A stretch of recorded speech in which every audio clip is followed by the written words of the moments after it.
True Crime Conversations acknowledges the traditional owners of land and waters that this podcast was recorded on.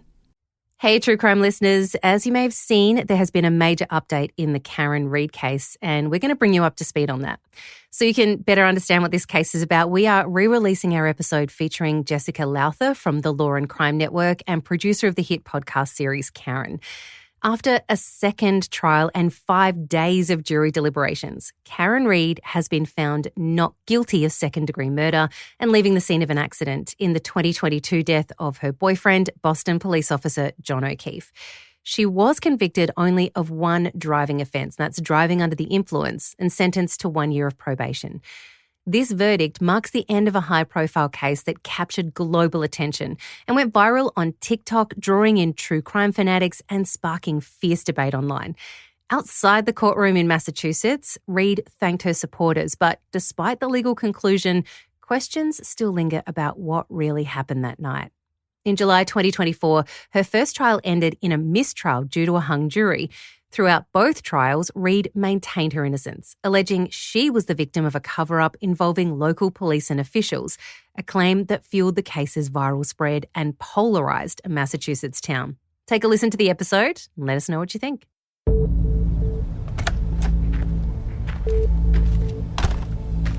It's a blustery winter's night in Canton, Massachusetts in January 2022, and Karen Read and John O'Keefe are out with friends. They're drinking, bar hopping, and enjoying a night on the town.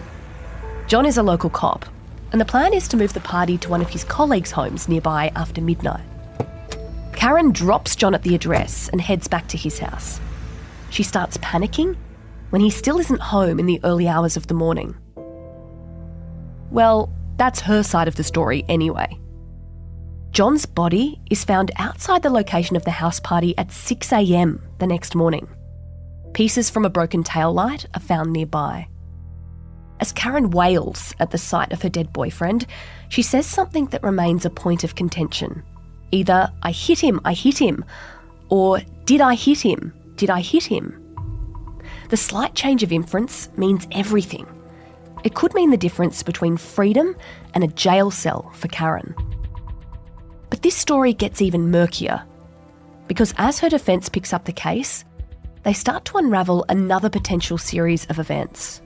One that involves a cover-up, contamination by law enforcement, and the framing of Karen for murder.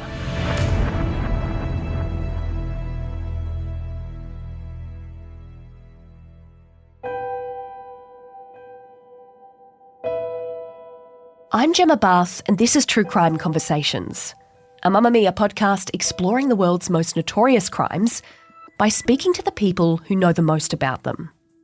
Before her arrest, Karen Read was a financial analyst and professor. She'd been dating John O'Keefe, a Boston police officer, for 2 years. Photos of the pair show an attractive, smiling couple in their mid-40s. But despite the pretty pictures, their relationship wasn't all rosy. They'd been having some disagreements in the lead up to that January 2022 evening. Ever since John's death, the town where he died has been divided. But it's since snowballed into an international debate, fuelled by the Free Karen movement that's grown legs online. There's two very distinct camps. Was John killed by those inside the house, a house full of police and law enforcement, who then proceeded to cover up his murder? Or did his girlfriend, Karen, kill him before he even made it through the front door?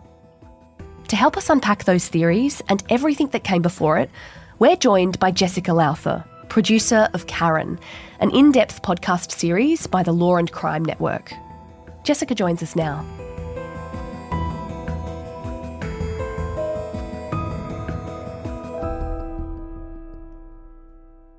Jess, tell us about Karen and John's love story. So Karen and John actually first met when they were in their 20s, shortly after college. They dated for a little while, but their careers took them on different paths. Karen became an adjunct professor at Bentley University in Massachusetts, and John O'Keefe became a cop. He was a Boston police officer. And in 2020, or, during the COVID era, they came across each other again on Facebook, and he messaged her and was like, long time no see. And she was looking at his profile and was like, oh, I noticed you have these kids with you now. Like, what's going on with that? And it turns out that he has taken custody of his niece and his nephew after the really, really sad story that not only did his brother-in-law die, but also his sister died. And so that left the kids without any parents. And so John swooped in and took them under his wing. And so he ended up taking a desk job at the Boston Police Department to have a safer job so he could take care of these kids. And from what I had seen on their TikTok, they just had like a ton of fun together. You can tell he was the fun uncle and really loved them. And it really just seemed like a really fun house to live in. But Karen and John, they rekindled and they dated for 2 years up until the night that this tragic incident happened. That's a lot of different dynamics to navigate as someone coming into a new relationship. You've got this once single guy, no kids, who suddenly has 2 children to look after. He's also grieving. How did they navigate all of that, her basically adopting 2 stepkids in this relationship? Yeah, from all accounts, we've heard Karen really, really cared about the children, and she was often spending the night at John's house and helping to raise them, to take care of them. She was very invested in their futures, but Karen and John were only dating. And so there were times where she felt like she was being taken advantage of when he would go out drinking and she couldn't get a hold of him and she would be at the house with the kids. She's like, I have to go back to my house. Like, I have a job to do and you're nowhere to be found. And so there was a lot of back and forth, it seems, between the two of them over the kids, and especially from some testimony we heard during the trial about what she was feeding the kids. It's actually kind of ironic that it's all over like Dunkin' Donuts, which is very Massachusetts, very Boston of this case. So take me through that. He was upset that she was feeding them donuts? Yeah, so there was just one morning where instead of making them a breakfast, she brought them Dunkin' Donuts, and John was unhappy about the kids eating donuts and wanting them to eat something healthier. And they had a big argument about it. But I'll say this, just judging from everything we've learned about Karen and John over the course of the past couple of years since this incident happened, it seems like it's pretty easy to get them to fly off the handle. She seems like she has quite a temper on her, and I'm not sure about John. I haven't heard that about him, but it takes 2 to start a fight. Yeah. Quick to fire by the sounds. So what was the state of their relationship looking like in 2022, early 2022? People in the group were saying that the relationship had run its course. The niece actually had overheard John say to Karen that this isn't healthy. And this was 1 week before his death. And so there's a lot of like moving parts around this time. They're dating. She's practically living with him. She's taking care of his children, but they still love each other. And so it seems like it's very hard for them to figure out like how to make this work. And then leading up to the night of the 28th, you can see on surveillance footage, John and Karen and their group of friends, they're at this bar called the Waterfall Bar and Grill. And they look like they're having a great time. Everybody looks like they're getting along. Everybody's laughing. She's like holding on to him. They're very affectionate. And it's very hard to believe everything that happens after this. They go to an after party, which is what happens after the night out drinking. Before we get to what happened, can you give us some context about who was at that after party? Because it was a house that was owned by a man called Brian Albert, and he's quite significant in this story. He is. So Brian Albert is also a Boston police officer. So he knew John O'Keefe. He said he was a friend of his, but they were probably just buddies. They're also cops. They live near each other. And also John O'Keefe lives next door to Colin Albert, which is the nephew of Brian Albert. So 34 Fairview Road is where all of this ends up taking place in Canton, Massachusetts. A nor'easter is coming in, which is a huge snowstorm, the likes of which the area had not seen in years. And they were projected to get like feet and feet of snow. And so they were all just trying to get one last hurrah in before they were going to be hauled in by the snow. And at the house, they're celebrating Brian Jr.'s birthday party. So Brian Jr. is there at the house with a bunch of his friends while the parents and John O'Keefe and Karen Reed are at the bar. And so around 12:15, everyone starts trickling from the bar to the Alberts' home. And this is the home of Brian Albert. And at the home with them at this point is Jennifer McCabe. So one other person that's at this party is the person that Karen Reed has been exchanging flirtatious texts with. And he was also at the bar. His name is Brian Higgins. There are two Brians in this story.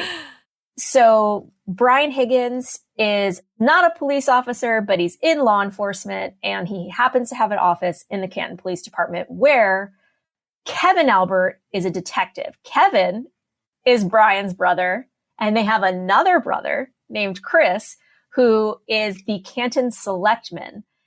So this is clearly a very well-connected family in this little town.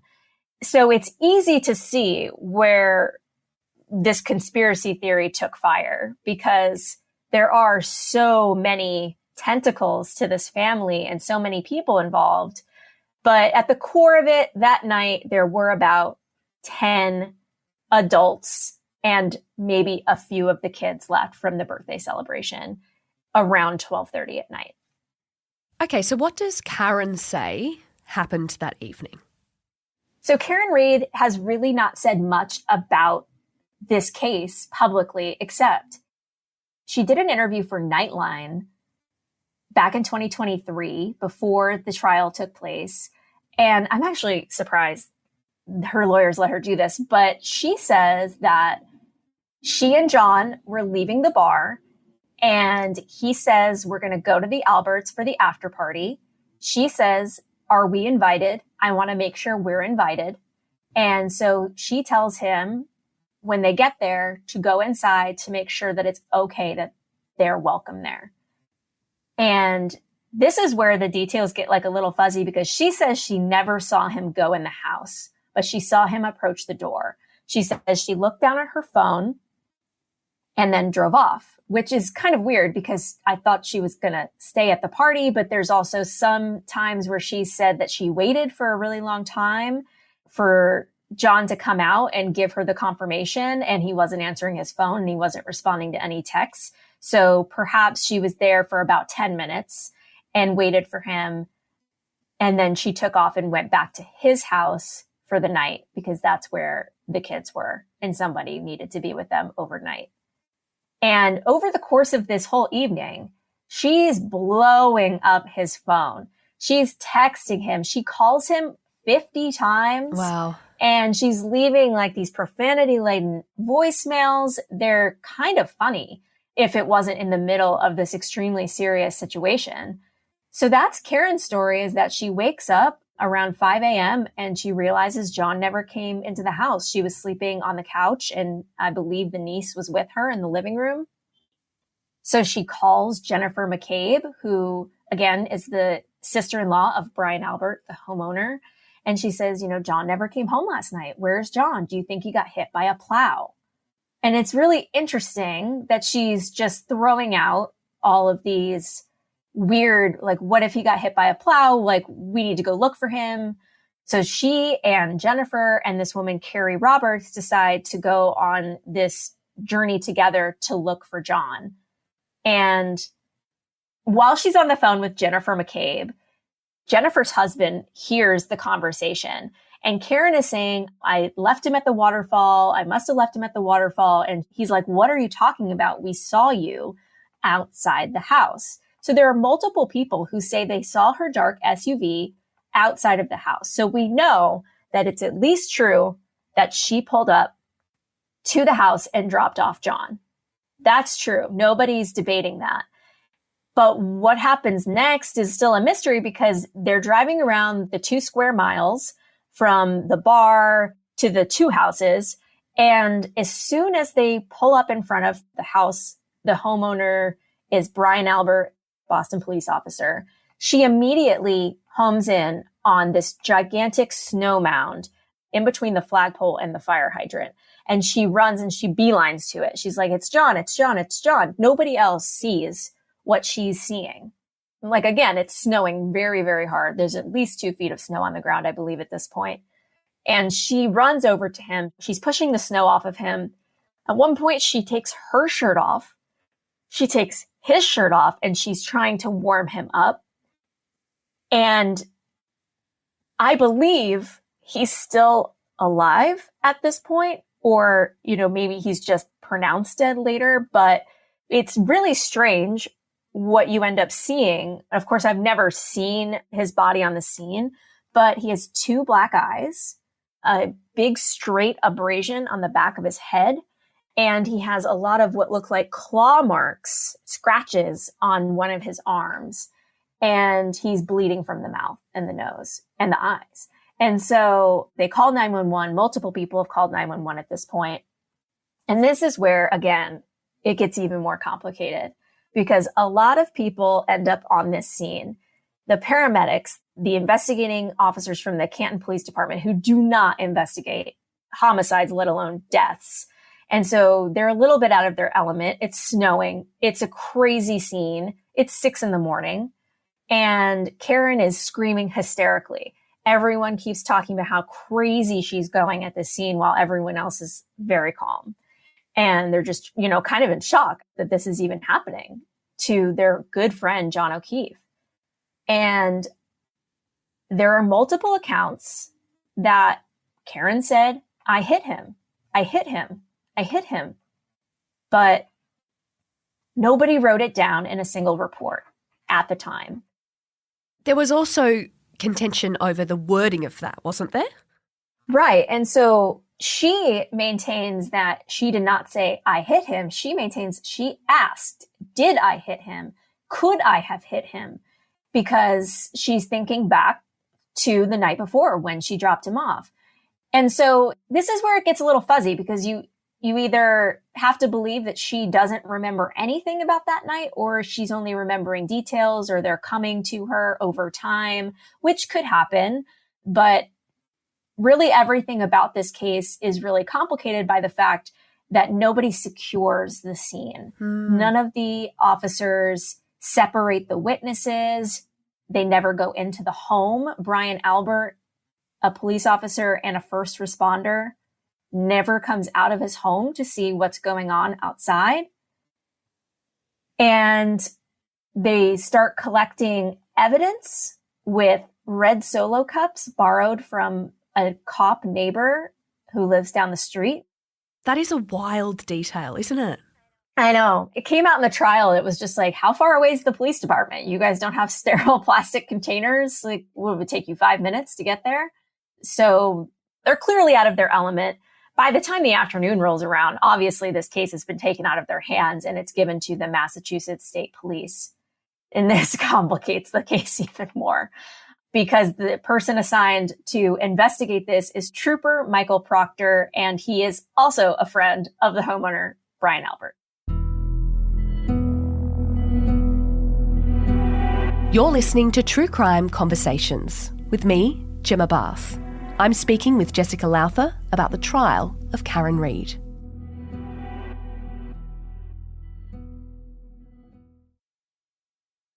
What is John's actual cause of death put down in his autopsy report? This is what's crazy, is that his cause of death is blunt force trauma mixed with hypothermia. So if it happened how the prosecution says it happened, is that Karen Reid backed up into John O'Keefe, hit him with her car, and he laid there for 6 hours until someone found him. And it was freezing cold, wind whipping, snow piling up. But what's so strange about that is that there were a lot of people coming and going from this party all night. And even the plow driver who came through at 2:30 in the morning has his light shining and says he never sees anything in that front lawn, and he would have noticed it because he drives this route all the time. And they never determined his manner of death, which is curious that you would try to put someone on trial for murder without a determined manner of death. And there were, as you were saying before, quite bizarre injuries on him if you consider that the prosecution thinks that he was backed into, but he had bruises on his eyes and he had weird marks on his arms. Mm-hmm. And that's the thing, is that the prosecution has an expert that testifies that these injuries are consistent with being hit by a car, but the defense has an expert that goes on and says they're not. This is consistent with either a fight or an attack by an animal. And there was an animal there, wasn't there? There was an animal there. And as if this story is not crazy enough, now a dog named Chloe becomes a suspect. There's a German Shepherd that's been living with the Alberts for 7 years, their beloved pet dog. And curiously, they rehomed this dog within months of John O'Keefe's death. And not only do they rehome the dog, they rehome themselves. They buy a new home, even after they had just renovated their entire basement. So a lot of curious things going on, a lot of strange coincidences, I suppose. But on the final day of the trial, before closing arguments, they have an expert go up in there and say, these marks on John O'Keefe's arms are consistent with that of dog claw marks and bites. And if you look at the photos or look at other photos of dog attacks, they look exactly the same. Nobody ever examined the dog. The dog was living in Vermont, and they say that they offered up the address of the dog if they wanted to go interview her. But yeah, no one ever really followed up with this lead. And because really the crux of the story is that they honed in on Karen Read from day one. And they wanted someone to blame this on, and they blamed it on her. Well, she was arrested in early Feb, initially not charged with murder, but quite quickly upgraded to murder 2, which for Aussies is kind of like manslaughter. On what evidence was that charge made? You've said that the prosecution claims that the car backed into John, but what was the evidence that happened? The evidence that they claim that proves Karen Read hit John O'Keefe with her SUV is that there were microscopic taillight pieces found on him. And there were taillight pieces that were found around the scene underneath the snow. So after they used the leaf blower to push all the snow away, the state police finally come in with shovels and find taillight pieces underneath the snow. And so that's one of the contentious points of this case, is that nobody saw any taillight pieces until the state police came in. And when you have an investigator assigned to this case who has as much history as Trooper Proctor does, this is when the conspiracy starts to really, really boil to the surface. Was there anything that directly challenged that version of events? I've seen a lot of debate about that taillight evidence. Yeah. The taillight evidence is really kind of crazy, because even at the trial, the plastic bag that the taillight pieces are in multiply over time. Like the pieces multiply. And so at one point there's only 3, then there's 5.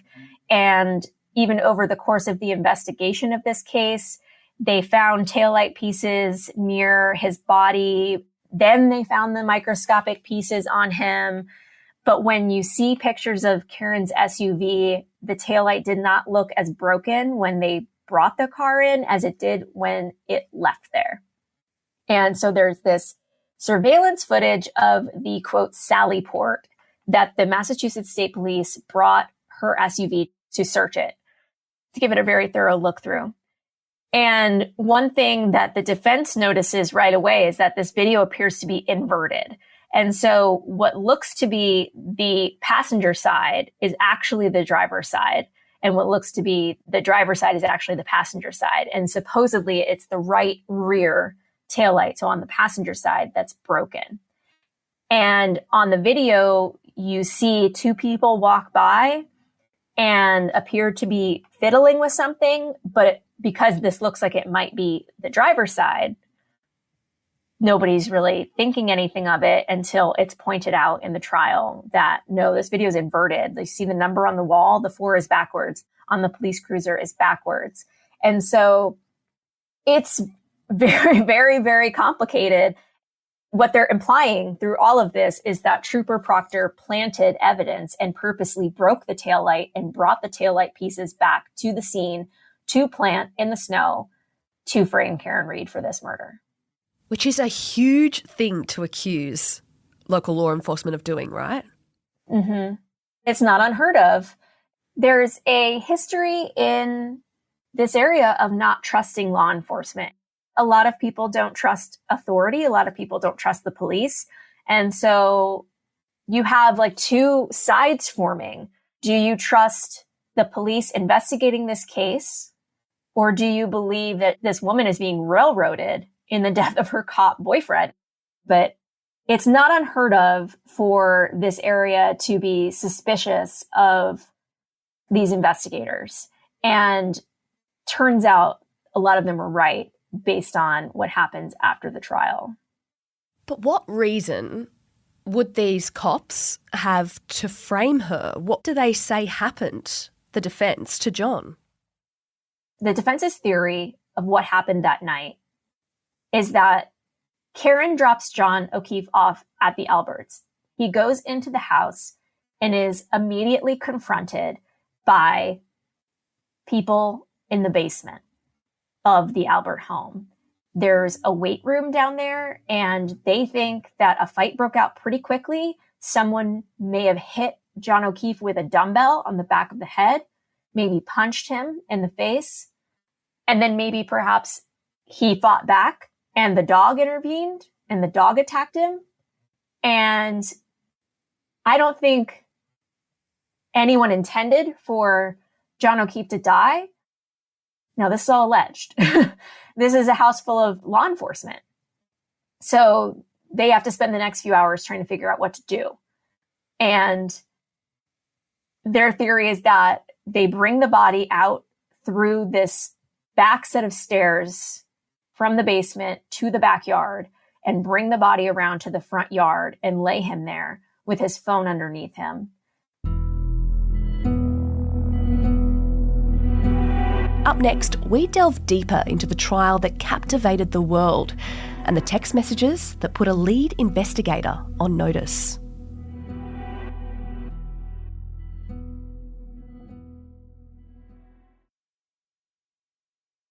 And he lies there until Karen finds him at 6 a.m. And so how does this turn into a big cover-up is that Trooper Proctor, again, is friends with Brian Albert. There's a thin blue line. Cops protect other cops, and cops don't get in trouble for these types of things, and we don't investigate other cops, and especially not our friends. And so Trooper Proctor obviously knew when he was pulling up to this house that this was the house of his friend, Brian Albert. He chose not to go in and interview. He chose not to lock down the crime scene. He chose not to separate the witnesses. And there were a lot of missteps. And all of this is captured in his own text messages that he embarrassingly has to read on the stand in front of the world, where he admits that he's going to make this case cut and dried and pin it on the girl. And the girl is Karen Read. And then there's a lot of horrible text messages where he's talking about her body and how hot she is and how he hates her accent and he calls her the C word. And, you know, there's just a lot of really disgusting things said by this man to his superiors. So you can tell this is kind of a culture, right? A culture in this department, in this law enforcement community, that they can do anything and get away with it. And even so far as to say no nudes yet, because he was going through Karen's phone. Oh my gosh. Yeah. So all of this combined, it makes it look like a cover-up. It makes it look from the beginning that, you know what, this was Brian's house. We can't have this on Brian.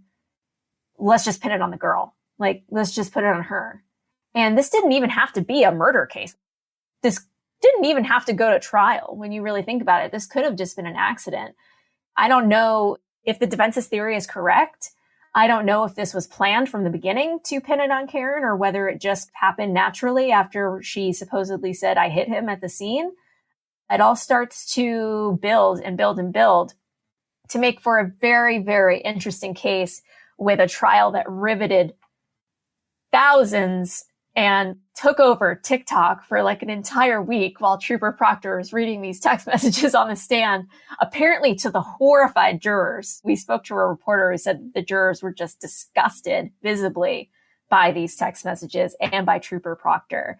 And one interesting thing to note is that the jurors, who are a very important element of this case, they were not allowed to be aware that Trooper Proctor was under investigation at this time for his behavior on this case. They're not allowed to know that, and they're not supposed to be looking up information about the case after they leave. They're not sequestered, so it's not like they're staying in a hotel with no TV, no phone, no news.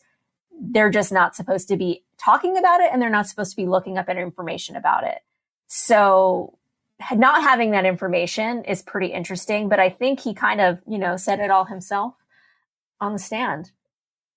Before we get more into the trial, I think it's worth backtracking a bit to TikTok because, as you mentioned, this case exploded. People might have heard of Book Talk. There's also Crime Talk out there, and this was one of those cases that just captivated the internet. And I need to bring in Turtle Boy because he's one of the main reasons for that. Who on earth is Turtle Boy, and why is he kind of the one that helped fuel all of this? Yeah, so Aidan Kearney is his real name, and he goes by Turtle Boy. He's a local Massachusetts blogger. He's had this blog for over 10 years, and he's really known for his bravado and his kind of like take no shit attitude. He's credited with bringing the Reid trial to the public's attention and mobilizing the, quote, free Karen Reid movement that ended up resulting in crowds and crowds of people forming outside of the courthouse wearing these pink shirts in solidarity with Karen with their signs. And it really kind of took on the air of like a celebrity trial for this tiny little town in Massachusetts. And that's all because of Aidan Kearney. And he, through our podcast, which is just, affectionately called Karen, we found that Aidan Kearney was actually pretty heavily involved with the defense before this case went to trial. He fed them a lot of information about the Alberts and the McCabe's, and he found a lot of this through his own investigative work. Now, he has been charged with witness intimidation, and so, he's not a perfect person to be aligned with as a defense attorney, but at the same time, he really exposed the police cover-up and the corruption in this town and the conspiracy surrounding this case in particular. He was also quite involved with Karen, right? Mm-hmm. So it turns out that Turtle Boy and Karen were talking a lot. They talked a lot on the phone. There was dozens and dozens of phone calls between the two of them. She would feed him information. He would feed her information. And yeah, they were pretty chummy there at the beginning. And I don't necessarily think this is a bad thing as long as, he has sources to back up like what he's saying. But the defense was basically given a gift in Aidan Kearney to really bolster this conspiracy theory. Let's get to the trial because it was a very long trial. It went for, 9-10 weeks, which is huge for something like this. Was there anything that stood out to you? Obviously, we knew all of this web that had been built beforehand, all of these players. How did you find the trial? The trial was super entertaining and long and maybe a bit in the weeds more than people really want to experience. In your regular courtroom drama that you're watching, you only get the fiery good stuff, which there was a ton of that in this trial. There was a lot of funny moments on the stand, a lot of people who maybe could have used some better prep before they went on the stand to testify. But in the end, this was a very emotional, very heated, very caustic trial with really great defenders of Karen Reid. Her defense attorneys were top-notch. They gave great performances in front of this jury. And the prosecution in turn ended up looking a little silly because they brought all of these witnesses who basically have nothing to say. They all agree that John O'Keefe never entered the house. They quote, the guy never went in the house. And the thing about that is that they're all on text messages together, like a text chain, kind of looking like they're trying to get their story straight. And so all these people are on the stand being grilled about these text messages. And that's the other thing. When you're a witness in a case like this, you have to turn over your phones. And everyone did except for Brian Albert and Brian Higgins, because their phones were destroyed right before the police were able to collect them. What? Which ends up becoming a pretty huge part of Brian Higgins' testimony so far. This is the standout moment to me, besides the Trooper Proctor stuff, which was absolutely insane and at least mildly entertaining. Brian Higgins admits to destroying his phone, not backing it up, and taking the SIM card out of his phone and driving to a military base to dispose of it in a bag along with his phone. And the only thing that he saved were his texts between Karen and John. And to be clear, this is the Brian that was sharing flirtatious text messages with Karen. Correct. Okay. I want to bring in a search term used by Karen either before or after she found John's body, because it's also a really important thing to bring in. The text or the search is how long to die in cold. Why was that so heavily scrutinized?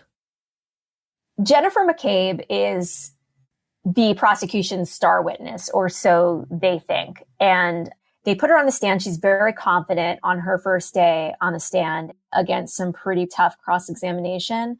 But there's this Google search that happened at around 6:30 in the morning, 6:22 and 6:23 a.m., where she says that Karen told her to Google how long does it take for a person to die in the cold. And because it's such a chaotic scene, it's so cold, she mistypes it. It ends up being like Haslung to die in cold, and cold's misspelled and how's misspelled. And the search is done twice.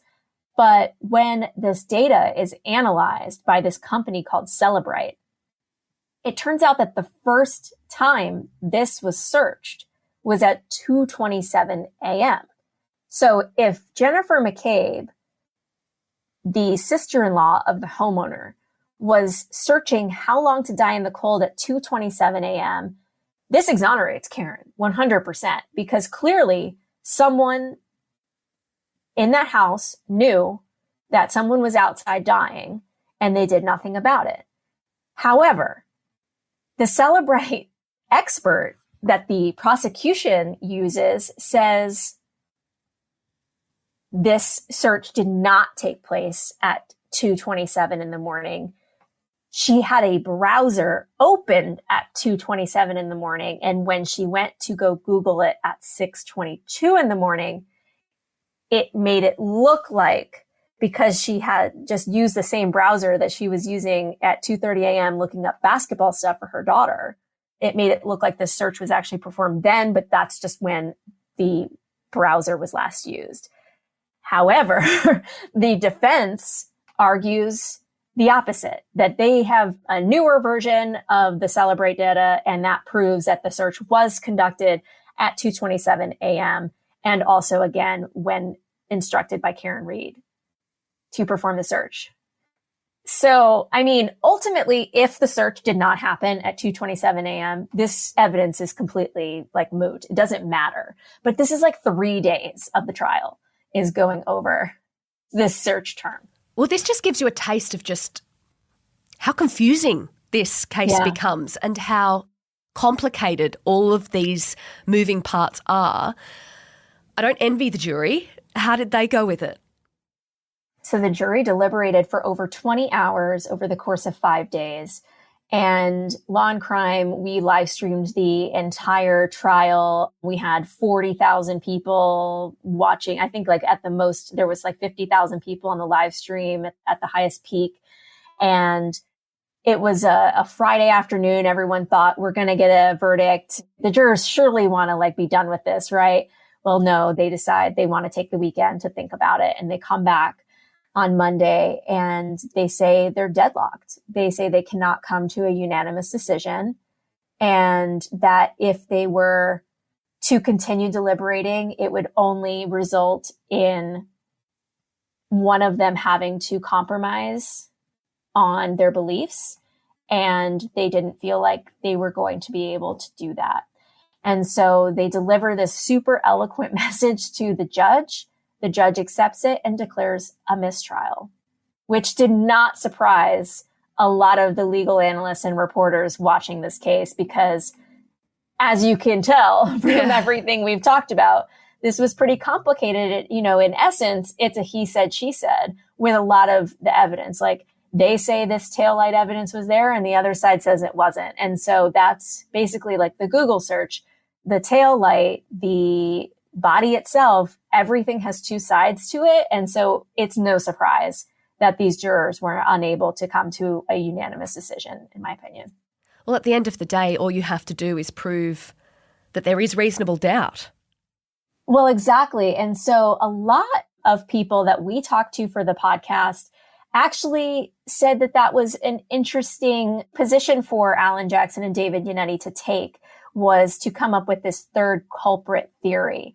And, you know, they fought in pretrial hearings to be able to bring this into the trial, because the American legal system is absolutely insane. You have to have a bajillion pretrial hearings in order to present anything that you basically want to say. And so they had to get permission to be able to say, if she didn't do it, someone else did. And we want to say there's a third party culprit, and we want to explain how we think it happened. And so a lot of people said there was enough reasonable doubt without even this theory that he was beat up in the home, dragged out of the back of the basement, left there to die by this group of people, and that 50 people in the end end up agreeing to this one story to protect themselves and blame it all on this one woman. Was that even necessary? Because if you strip all that away, there is so much reasonable doubt, even with the story the prosecution wanted the jury to believe. So if this case does end up going to a new trial, which the prosecution has said that they intend to retry the case, Karen's team says that they are ready for the fight, but there was a motion to dismiss in early August, and the judge is still considering that motion as we speak now. And the new trial is already set for late January 2025. Yeah. A few things did happen not long after that mistrial, which is not that long ago from when we're having this conversation. Michael Proctor, he was relieved of his duty, then suspended without pay. Was that surprising? Not at all. I think a lot of people were suspecting that they wanted to relieve him of his duties during the trial, but they didn't want to complicate matters or mess up the case for the prosecution. So yeah, he was relieved of his duties. And then it's revealed that there are two more people from the state police that are being investigated for their actions in this case. So that's 3 investigators compromised. And that's a problem for the prosecution. Because if you really are going to want to bring this case to trial, you have 3 poison apples who are supposed to be your line of protection. Like, these are the people that we're supposed to trust. They're the authority. We're supposed to be able to believe everything that they say on the stand because they're the ones investigating. And what do you do after that? Do you honestly think, after digging so deep into this case, that we could see a different result if this goes to trial again? It's hard to say. I mean, I do wonder how the defense would maybe change course if they're going to still stick with this third party culprit defense, or if they are just going to allow the prosecution to dig their own grave, so to speak, and just allow the reasonable doubt to shine, because there really is no solid proof that Karen Read killed John O'Keefe. And murder too is manslaughter, but there's also no intent there. And does this woman deserve to spend upwards of 20 plus years in prison for an accident? You know, obviously this family deserves justice. And they are very upset with how famous this case has become and how Karen Read's popularity has grown over this. And they deserve some kind of closure, but I just don't know if any closure will come from another trial unless new evidence is uncovered.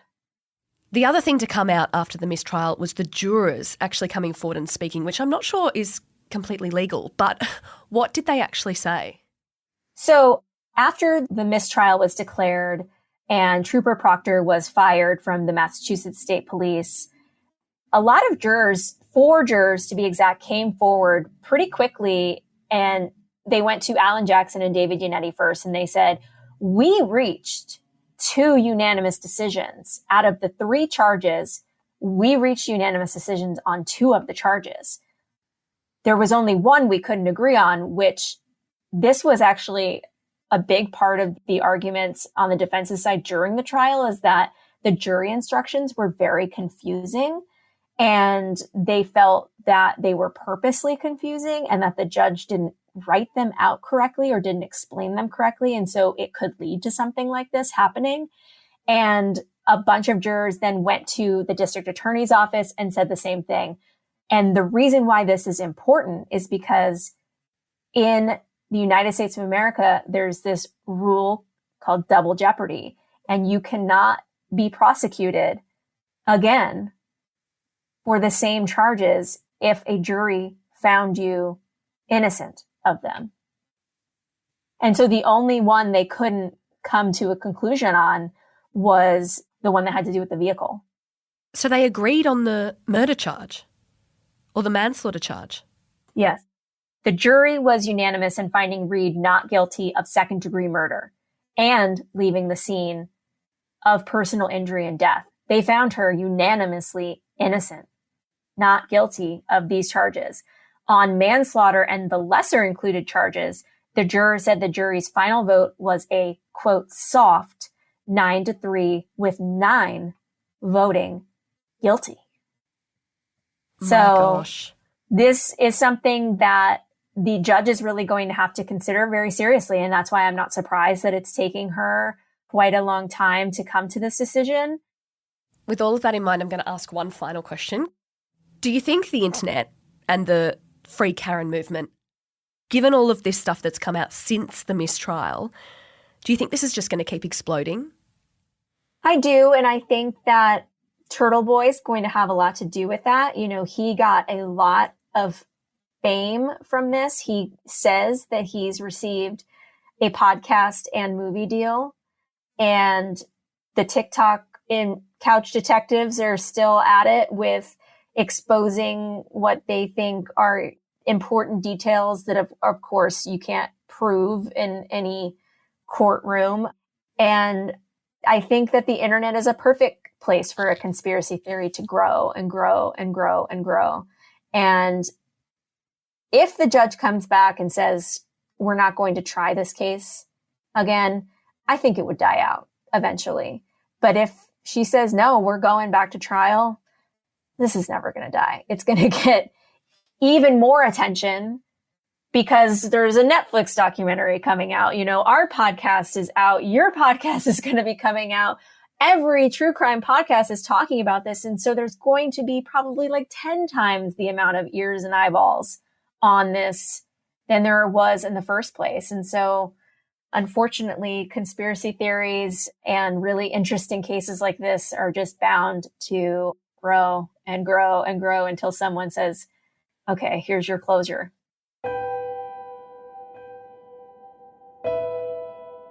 Thanks to Jessica for assisting us to tell this story. True Crime Conversations is a Mamamia podcast, hosted and produced by me, Gemma Barth, with audio design by Scott Stronach. Our senior producer is Crystal Corr-Nielsen. Thanks for listening. I'll be back next week with another True Crime Conversation.